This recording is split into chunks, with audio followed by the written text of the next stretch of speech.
mais je vais au culot. Donc j'hésite pas, si dans la salle il y a des personnes en tout cas que je remarque et je vois que ça peut faire booster mon activité. Il y a quelques années, j'ai travaillé pour Woodneck, des salons de mode à Paris, en même temps que la Fashion Week parisienne. Et j'ai remarqué l'absence de créateurs marocains sur ces salons-là. Donc j'ai été au Maroc, je sais que le Maroc est bourré de talents comme tous les pays africains. On a été chercher ces talents, on les a mis dans ces salons internationaux. Quand ils sont arrivés, la plupart d'entre eux manquaient de professionnalisme, mais parfois c'est des matières qui n'allaient pas. Quand on présente une collection de printemps-été cette année dans un salon international, on présente l'année d'après, 2025 pour 2024. Enfin, il y a plein de petites choses auxquelles les créateurs n'étaient pas encore éveillés. Et c'est de là où est née Initiative Audace, qui est le premier accélérateur de la mode et la beauté et design au Maroc. Donc on leur donne des outils. J'ai compris que le créateur, au tout début, il a besoin de juste un prototypage, de prototyper ce qu'il doit faire. On a mis en place des solutions pour ça sur place au Maroc pour que ça puisse se faire. Parfois, c'est comment on raconte son histoire. Donc on a eu des experts internationaux qui sont venus au Maroc pour pouvoir accompagner ces marques-là.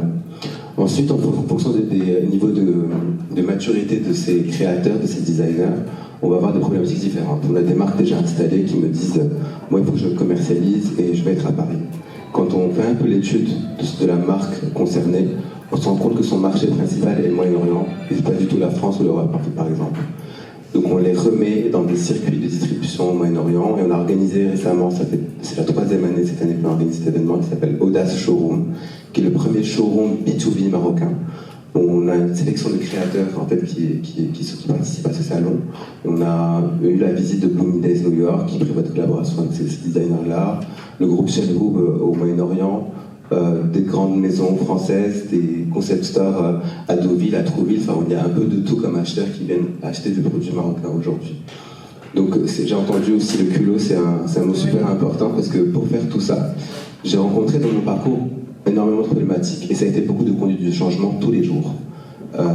Tous les jours avec des institutions, avec des personnalités, des personnes. Et il fallait emborder chacun de son côté en fonction de son intérêt. Donc il y a eu beaucoup de boulot qui a été fait. J'ai pensé à l'initiative il y a 5 ans, je l'ai créée il y a 3 ans, donc ça a pris 2 ans à se mettre en place. Donc culot et patience. Voilà. Très bien, merci beaucoup. L'audace. Un peu pour compléter sur ça, moi je dirais aussi qu'il faut beaucoup de persévérance. Donc si on veut arriver à quelque chose, on n'a rien sans rien. Donc c'est pas compliqué si vraiment on veut aboutir à des résultats d'excellence. Pour les problématiques, moi je reviendrai toujours sur le travail. Donc si je parle de l'Afrique ou s'il y a des étudiants ici dans le design, il faut toujours penser à cette chaîne de valeur qui peut différencier chaque créateur de l'autre, et donc à force de voir tous les maillons qui rentrent dans la sortie de produit de chacun, je crois que c'est ça qui peut faire la différence. Et c'est pas facile, mais il faut pas lâcher si on a une vision déterminée. Voilà. Très bien, merci beaucoup. Des collaborations avec différents jeunes designers, et la dernière collaboration elle est faite entre le Maroc et la Guinée à Bruxelles. Aujourd'hui on a lancé cette initiative donc, les jeunes designers africains ici en Europe, ils ont du mal à pouvoir avoir une boutique ou vendre, donc d'avoir un revenu économique. Donc il y a eu l'idée avec ces designers belgo-guinéens de lancer cette initiative de faire on appelle ça des vitrines éphémères dans toutes les 19 communes de Bruxelles.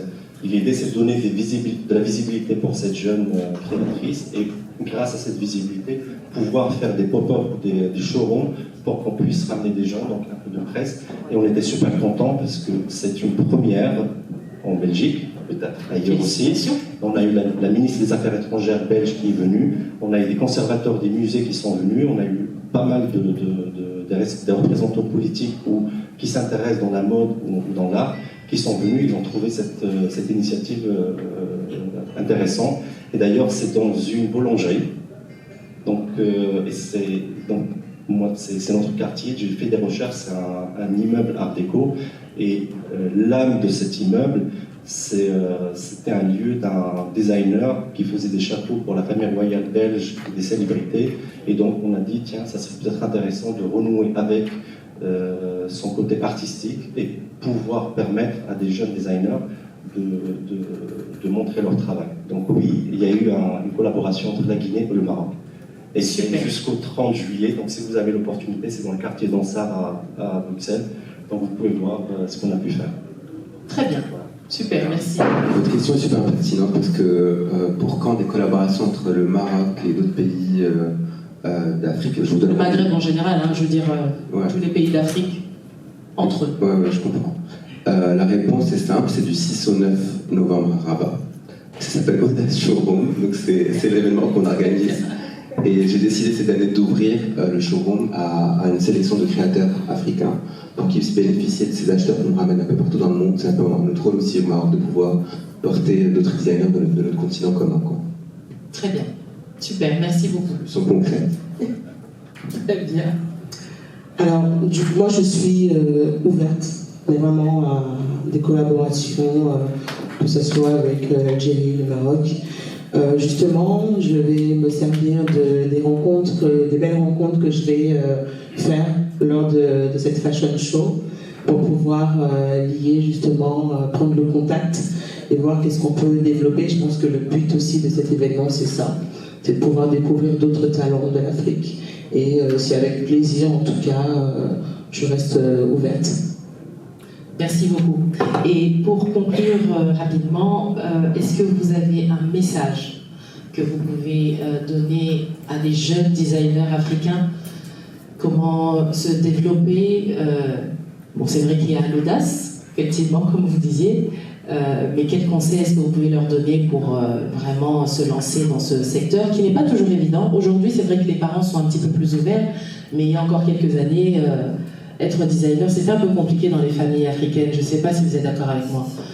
Et aujourd'hui, ça se démocratise, mais qu'est-ce que vous pouvez donner comme conseil autant aux jeunes qu'aux parents, finalement? Alors, déjà, il faut toujours croire à ses rêves. En tant que Congolaise, d'origine, c'est vrai que le métier de couture designer au Congo, c'est pas forcément un métier...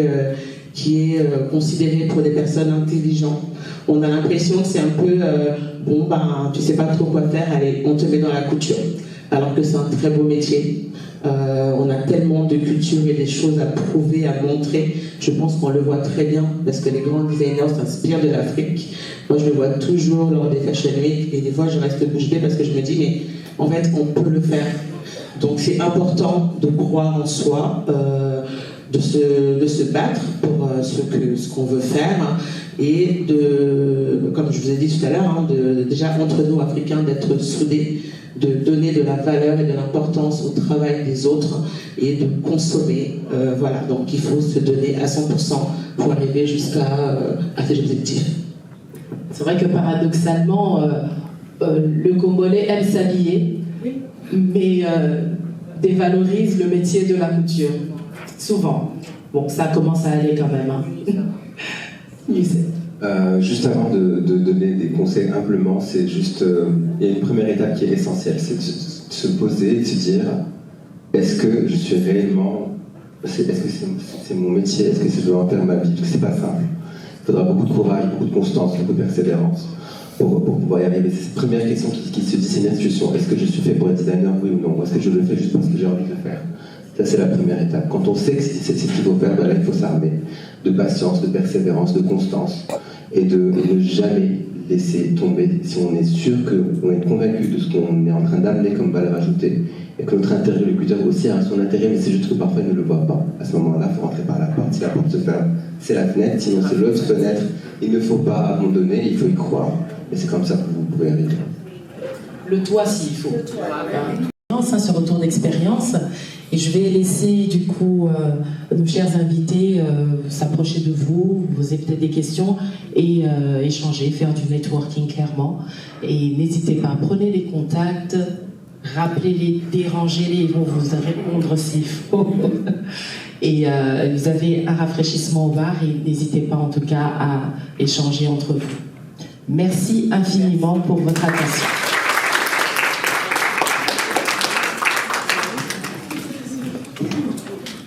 Bienvenue chers téléspectateurs pour c'est E20. Aujourd'hui, nous accueillons sur ce plateau de télévision une personnalité. Aujourd'hui, elle était là en tout cas pour pouvoir parler de la mode africaine avec elle nous allons nous entretenir. Madame, bonjour. Bonjour. Vous pouvez vous présenter à nos téléspectateurs, s'il vous plaît? Alors, je suis Madame Stone Mag, donc c'est Stone. Je suis styliste, conseillère en images et dresseur lors des Fashion Week Paris. Aujourd'hui, vous préparez un grand événement parce que vous êtes ici pour ça à l'UNESCO. Quel message de fond pouvez-vous adresser aux stylistes qui sont là, mais qui hésitent en fait pour venir, qui pensent que ce n'est pas leur place ici? Alors, il y a de la place pour tout le monde. Si on a le talent et on reconnaît qu'on a ce talent et on est sûr de ce qu'on vaut, de nos valeurs, il ne faut pas hésiter. Il y a de la place pour tout le monde. Et nous, en tant qu'Africains, on a tellement une belle culture et c'est dommage de rester caché. Donc, il faut se montrer, il faut oser et il y a de la place pour tout le monde. Il y a un autre facteur qui en tout cas phagocyte, si je peux dire, ce métier de styliste, modéliste en France, le moyen. Est-ce qu'il y a par exemple des moyens qui seront, il y aura une brèche en fait pour les jeunes stylistes qui arrivent ou modélistes pour pouvoir leur créer une brèche pour leur fournir des moyens pour qu'ils puissent en fait étendre leur métier? Alors, il faut que les jeunes stylistes se rapprochent du coup des stylistes qui ont déjà, pas forcément fait un nom, mais qui sont déjà dans le métier, pour justement mettre en place peut-être des collaborations ou prendre des conseils pour qu'on puisse travailler ensemble. En tout cas, moi, je suis disponible et je suis partante pour des collaborations, afin de pouvoir mélanger notre connaissance mode et pour qu'on puisse croître ensemble. Je vous remercie, madame. C'est moi qui vous remercie, c'était un plaisir. Merci. Bonjour, madame. Bonjour. Eh bien, on vous voit ici, vous dites que vous êtes organisatrice pour le Fashion Show du 22. Dites un peu, qu'est-ce que vous pouvez dire à ces jeunes qui vous regardent à la télévision à propos de cette grande organisation? Alors, le Fashion Show de l'UNESCO, aujourd'hui, je suis juste invitée pour l'event, voilà. Voilà, pour l'event. Alors du coup, si jamais on est invité à cet événement, ce serait d'apporter des stylistes, des mannequins et puis promouvoir la mode africaine parce qu'on sait que la mode africaine n'est pas très représentative. Les créatifs et les créateurs africains ne sont pas connus en France. Ils n'ont pas le champ de pouvoir s'exprimer, ils n'ont pas la visibilité. Donc en ce sens, nous organisons la Fashion Week Africa pour permettre à tous les stylistes africains résidant en France ou d'ailleurs à venir se faire connaître, avoir la visibilité et trouver pourquoi pas un champ d'évacuation de tout ce qu'ils créent. Lorsque vous faites appel à ces stylistes, il y en a qui vous regardent évidemment, ils se demandent, mais si on vient, est-ce qu'ils peuvent nous aider réellement? C'est ça en fait la question dont ils se posent à la mise. Alors moi ce que je dis à tous les stylistes, nous créons la Fashion Week Africa. C'est d'abord pour avoir la visibilité. Parce que qui dit créateur, qui dit créatif, sans visibilité, vous n'êtes pas connu. Donc c'est premièrement rechercher une visibilité. Et ensuite, nous créerons un showroom. Tout à l'heure, Camille a parlé de showroom de Dior. Mais moi, je vais créer un showroom qui permettra à tous ces créatifs et ces créateurs de pouvoir vendre, de rencontrer des potentiels acheteurs, que ce soit des industries qui sont intéressées à la mode, que ces industries-là achètent les créatifs des Africains. Et le showroom permet à tous les particuliers de venir contacter les créateurs et acheter.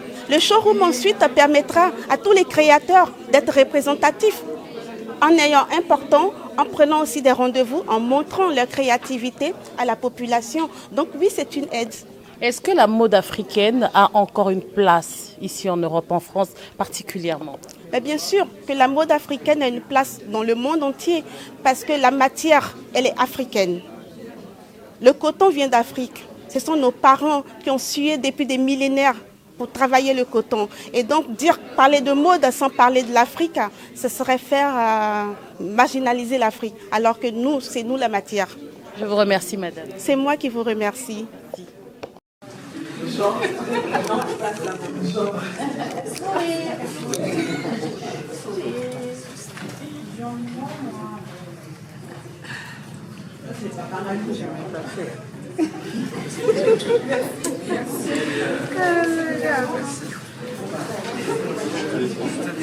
Bonjour madame. Bonjour. On vous voit ici à cet event. Quel message avez-vous retenu ce soir? écoutez, j'ai retenu que, aujourd'hui, l'Africain, en général, on va dire, se réveille et a décidé de pouvoir vendre sa culture et son savoir-faire. Donc aujourd'hui, on a décidé de faire une sorte d'inclusion, de se mettre tous ensemble, pouvoir partager notre savoir-faire et qu'on puisse être reconnu dans le monde. Voilà, c'est ce que j'ai retenu comme message. Je pense que les efforts sont mis ensemble, c'est le plus important. Parce que quand on est plus ou moins séparés, on part en rang dispersé, on va pas plus vite ou plus loin. Aujourd'hui, on a la chance d'avoir plusieurs personnes de plusieurs origines qui viennent de l'Orient, de l'Afrique de l'Ouest, centrale, qui se mettent ensemble aujourd'hui pour valoriser la culture. Alors c'est ce que j'ai retenu de notre entretien d'aujourd'hui.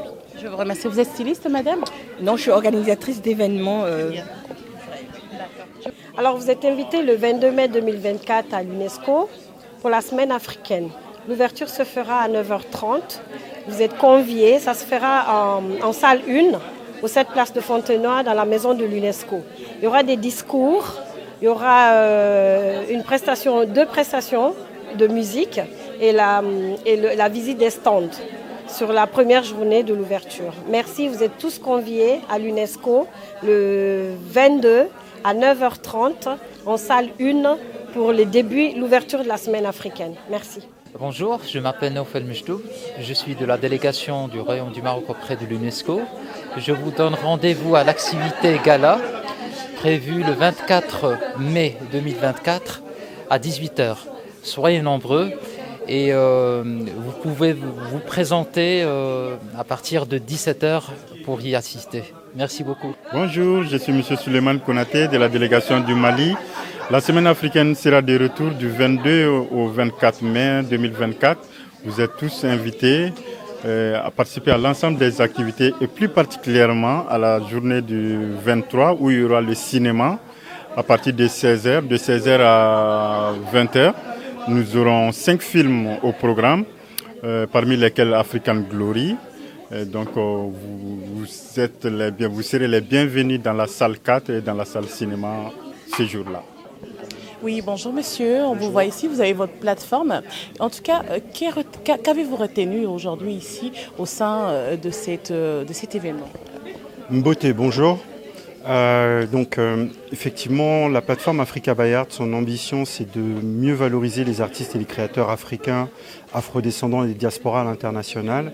Et j'ai été honoré d'être invité à cette conférence de presse networking autour du Fashion Show qui aura lieu pendant la semaine africaine entre le 22 de mémoire et le 24 mai 2024. Ce que j'ai retenu, c'est surtout les enjeux liés au fashion design présentés par les différents acteurs qui sont intervenus, notamment les enjeux de visibilité, de professionnalisation et finalement de meilleur accompagnement pour pouvoir rayonner bien sûr sur le continent africain et aussi à l'international. La deuxième chose que j'ai retenue au-delà des enjeux, c'est véritablement toute la dimension d'expression des talents. Effectivement, j'ai tendance à dire qu'il faut agir. Ne pas attendre que d'autres fassent à notre place ou nous aident. Il faut d'abord mettre le pied à l'étrier et peut-être inspirer d'autres pour que finalement le ruisseau devienne une rivière et pourquoi pas un fleuve. Et j'ai adoré les initiatives notamment prises par certains acteurs marocains et congolais avec qui on a pu discuter.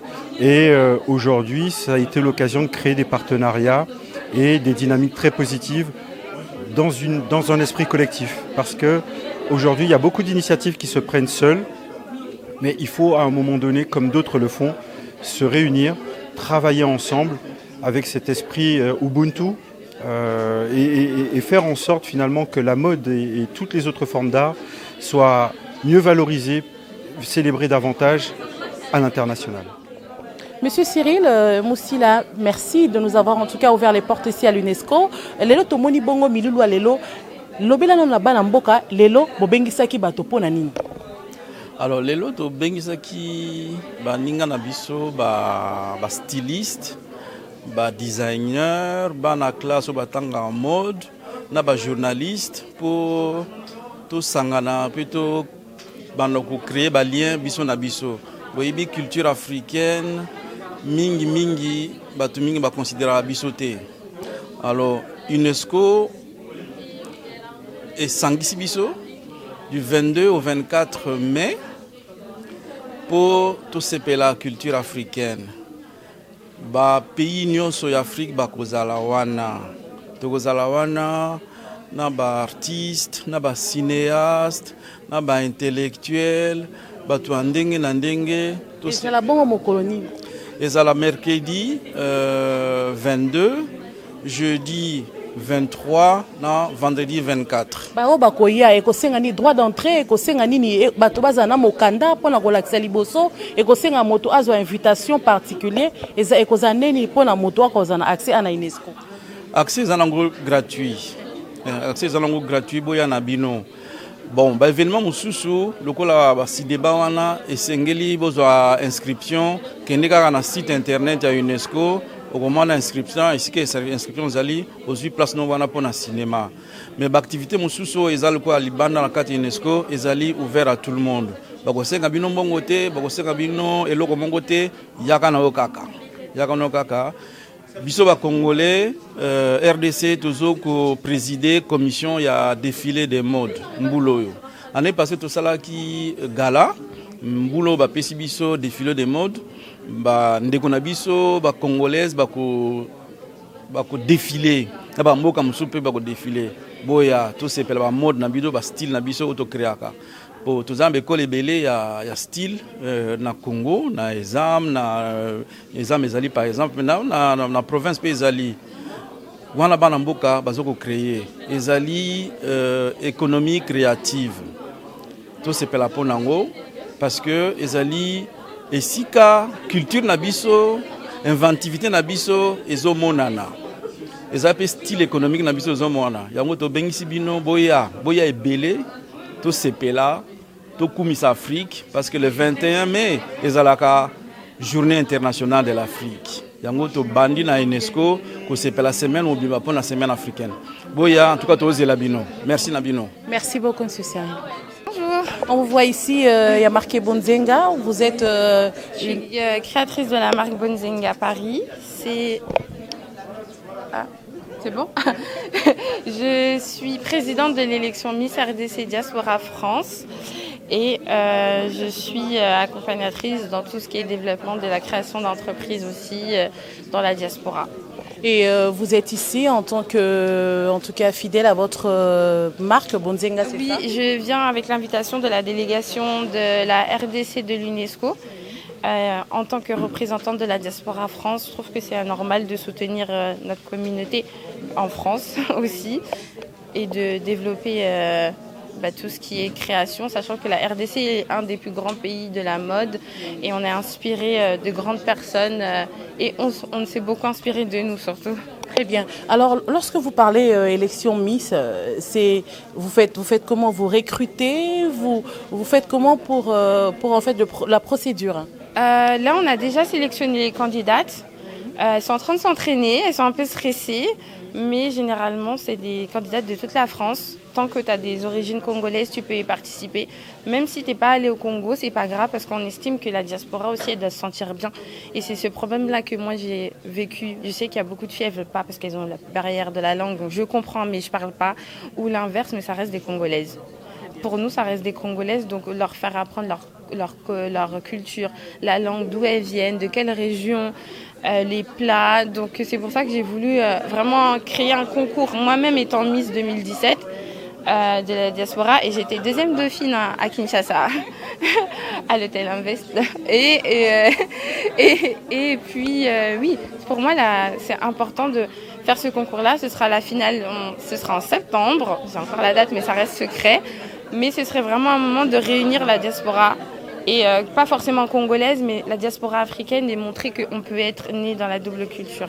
Très bien. Alors pour ce Fashion Week qui va se passer le 22 ici à l'UNESCO, un message à ce modéliste, à ces stylistes qui sont à la maison, qui sont peut-être, qui se disent non, c'est pas encore le moment. Qu'est-ce que vous pouvez leur dire? Dans le discours, on a eu des intervenants qui ont dit 3 mots importants, c'était culot, courage et persévérance. Et la patience aussi. N'ayez pas peur parce que moi aussi, j'ai mis très longtemps à faire Bonzenga. Et tant que vous ne vous lancez pas, il n'y a personne qui va le faire à votre place. Je vous remercie, Miss Bonzenga. De rien. Le week-end prochain, bien sûr, nous aurons la Voix d'Afrique. où un parterre d'artisans africains seront là pour exposer tout ce qu'ils font comme art, comme créativité, que ce soit dans la cosmétique corporelle ou capillaire. Et ensuite, je vous l'annonce, c'était les premiers à le savoir, la Fashion Week Africa à Paris, c'est nous qui l'organisons. Ça s'applaudit s'il vous plaît. Et ça sera très important pour moi, en tant que présidente, de bosser en inclusion avec l'UNESCO, pourquoi pas, sur le Fashion Show qui sera organisé ici le 22 mai.